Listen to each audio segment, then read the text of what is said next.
2020 সালে শুধুমাত্র সংখ্যার জোরে বিজেপি আমাদের দেশের 29টা শ্রম আইন বাতিল করে 4টে লেবার কোড তৈরি করেছিল। আমি লেবার কোডের বিস্তারিত ব্যাখ্যায় যাব না। মূল কথা হচ্ছে 8 ঘন্টা কাজের যে অধিকার, সেই অধিকার কেড়ে নিয়ে লেবার কোডে বলা হলো যদি মনে হয় প্রয়োজনে ইন্ডাস্ট্রির বা মালিকের 12 ঘন্টা পর্যন্ত কাজ করতে হবে, তার জন্য ওভারটাইম পাওয়া যাবে না। মমতা বন্দ্যোপাধ্যায় সঙ্গে সঙ্গে তার বিরোধিতা করেন এবং পরবর্তীতে তামিলনাড়ু সরকারও তার বিরোধিতা করে। এবার লেবার যেহেতু ঘটনাচক্রে যুগ্ম তালিকায়, রাজ্য বা কেন্দ্র তালিকায় নয়, সমস্ত রাজ্য না মানলে লেবার কোড রোল করানো যাবে না। শ্রম স্ট্যান্ডিং কমিটির, পার্লামেন্টারি কমিটির মেম্বার হিসেবে সেখানেও আমরা বিরোধিতা করেছি এবং মমতা বন্দ্যোপাধ্যায়ের এই বিরোধিতার ফলেই এখনও অবধি সেন্ট্রাল গভর্নমেন্ট কোড তৈরি করেছেন কিন্তু কোড রোল করতে পারছেন না।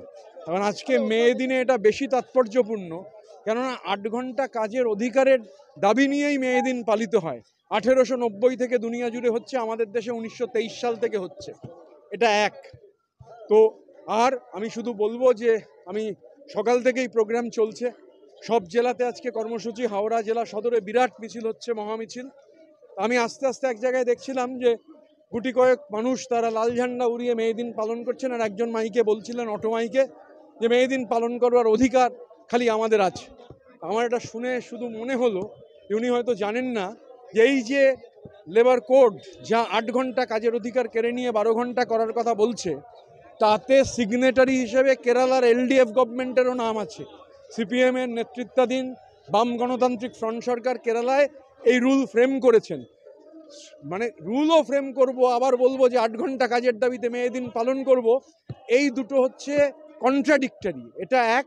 আর আমরা এবারের মে দিনের সব জায়গায় যেটা বলেছি, আমরা এরপর একটা বড় কর্মসূচিও ঘোষণা করব আইএনটিটিউসির পক্ষ থেকে।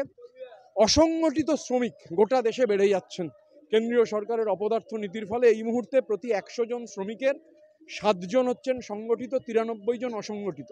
অসংগঠিত শ্রমিকের কোনো সোশ্যাল সিকিউরিটি নেই, পিএফ নেই, গ্র্যাচুইটি নেই, কোনো রিটায়ারমেন্টের এজ নেই, কিন্তু মমতা বন্দ্যোপাধ্যায় আছেন। এমন একটা স্কিম করেছেন আমাদের রাজ্যে, গোটা দেশ তাকিয়ে দেখছে, কোথাও এরকম স্কিম নেই। সেন্ট্রাল গভর্নমেন্টের স্কিম আছে কন্ট্রিবিউটারি, সে ঠেলা চালক, রিক্সা চালক টাকা দিলে তবে সেন্ট্রাল গভর্নমেন্ট টাকা দেবে এক্সট্রা। এখানে নাম লেখাতে হবে।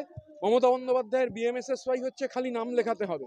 নাম লেখানো থাকলে আপনার যেদিন 60 বছর বয়স হবে 3 তালে, সেদিন আপনি সর্বোচ্চ 2,72,000 টাকা হচ্ছে পাবেন প্রভিডেন্ট ফান্ড বাবদ।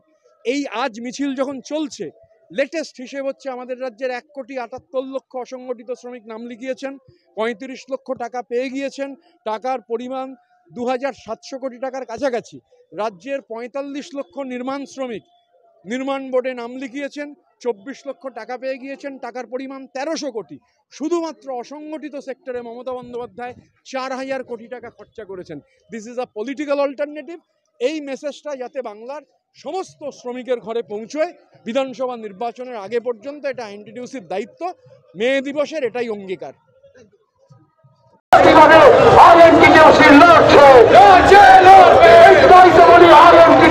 রাজপথে বিজেপি হুঁশিয়ার।